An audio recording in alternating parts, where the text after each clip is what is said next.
آج اگر ڈیبیٹ ہو رہا ہے ٹی وی پر تو ہماری نوجوان نسل اتاول ہو جاتی ہے اور نوجوان نسلیں بول پڑتی ہے ہماری جماعت میں کوئی عالم دین ایسا نہیں ہے جیسا فلاں فرقے میں ہے، جیسا کہ فلاں اس میں یعنی مسلک میں ہے۔ میں کہنا چاہوں گا ہماری جماعت میں ایسے ایسے عالم دین ہے، یہ آج کی بات ہے ڈیبیٹ ہونا، پہلے ہی سے کتنے خرافاتوں نے یہ آواز اٹھایا ہے کہ اللہ ہے ہی نہیں، اللہ موجود نہیں ہے، یہ دنیا اپنے آپ بن گئی۔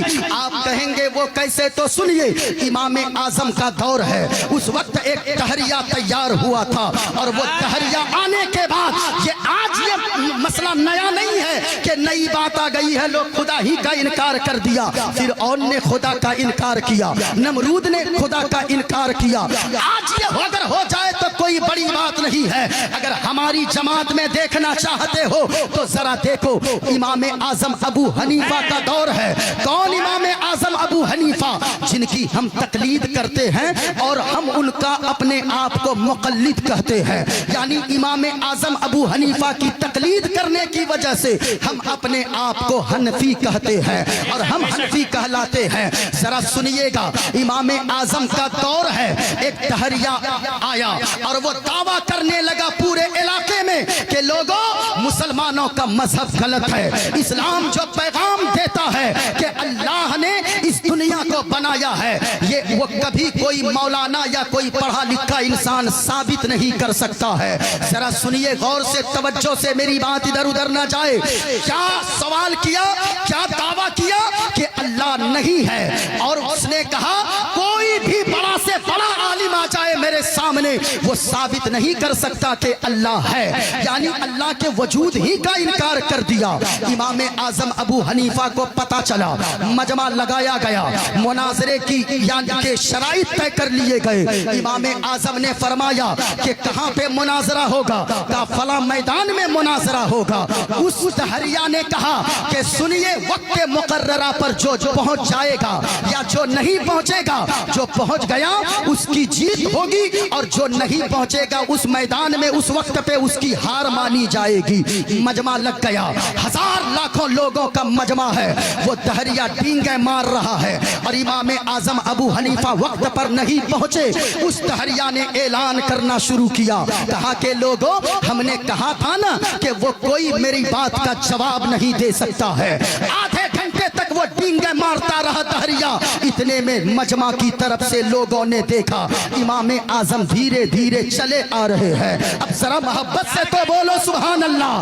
اگر حنفی ہو امام اعظم کا احسان ہے تو ذرا ہاتھوں کو اٹھا کر بولو یا رسول اللہ، اور محبت سے بولو یا رسول اللہ۔ امام اعظم چلے آ رہے ہیں، تحریہ کہنے لگا کہ اے مولانا آپ تو مناظرہ شرط کے مطابق ہار گئے۔ امام اعظم نے فرمایا کہ اگر میری کوئی مجبوری ہو تو میری مجبوری سنی جائے گی کہ نہیں سنی جائے گی؟ مجمع سے آواز آئی، ہاں ضرور سنی جائے گی۔ امام اعظم نے جو جواب دیا سنیے گا۔ امام اعظم نے فرمایا میں جب میدان مناظرہ میں آ رہا تھا تو ایک ندی بیچ میں پڑ گئی، میں اس ندی کے اس پار کشتی کا انتظار کر رہا تھا۔ ارے کشتی سمجھ رہے ہیں کہ نہیں؟ ارے ناؤ کا انتظار کر رہا تھا۔ کہا پھر کیا ہوا؟ کہا میں آدھا گھنٹہ تک انتظار کرتا رہا، اچانک سے میں نے دیکھا کوئی کشتی والا تو نظر نہیں آیا، ایک کشتی خود بخود میرے سامنے آنے لگی، اس کا تختہ تو ٹوٹا ہوا تھا۔ کہا پھر کیا ہوا؟ کہا میں نے دیکھا اپنے آپ سارے تختے آپس میں جڑنے لگے اور اپنے آپ ایک کشتی تیار ہو گئی۔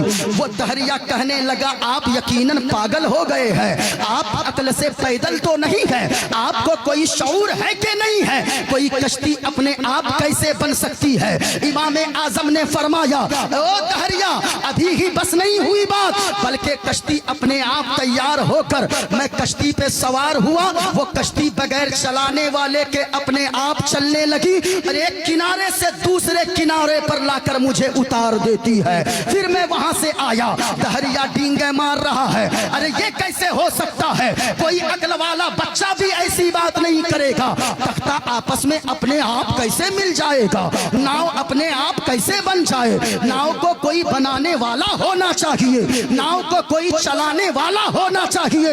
امام اعظم نے جواب دیا او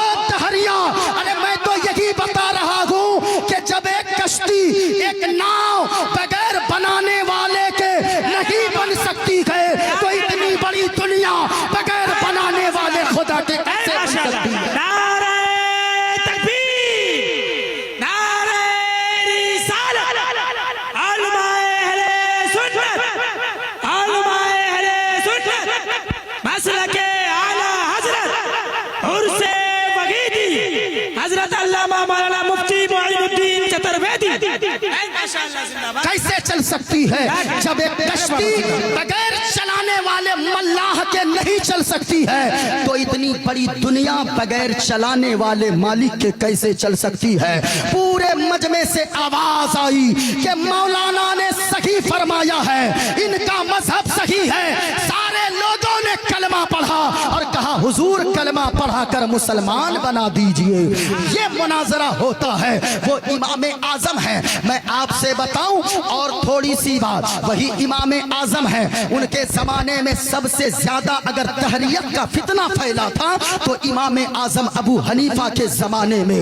دہریہ ملحد اسے کہتے ہیں، یعنی جیسے آپ نے ابھی دیکھا ڈیبیٹ میں جاوید اختر نام کا ایک شخص ہے، وہ مرتے مرتے ابھی بتایا جاتا، ہمیں تو کنفرم نہیں معلوم، پتا چلا کہ وہ علامہ فضل حق خیر آبادی کی کون سی پشت پہ وہ اولاد ہے. لیکن میں کہوں گا ارے ایسا کچھ نہیں ہے. ہمارے پاس اگرچہ کچھ بھی نہ ہو، ہمارے پاس اگر اللہ کی دی ہوئی سب سے بڑی دولت ہے تو وہ نعمت ایمان کی دولت ہے. اس سے بڑی دولت ہمارے پاس نہیں ہے.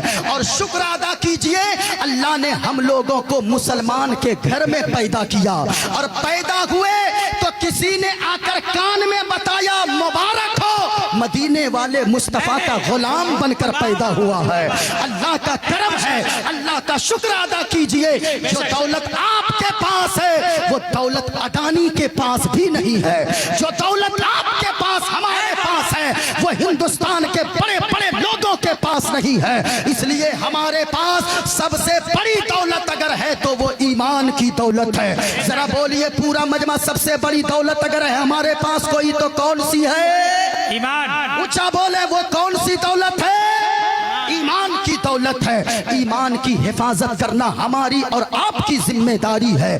یہ وقت اتنا نازک ہے، اعلیٰ حضرت نے پہلے ہی 100 سال پہلے فرما دیا تھا، سونا جنگل رات اندھیری، چھائی بدلی کالی ہے، سونے والوں جاگتے رہیو، چوروں کی رکھوالی ہے.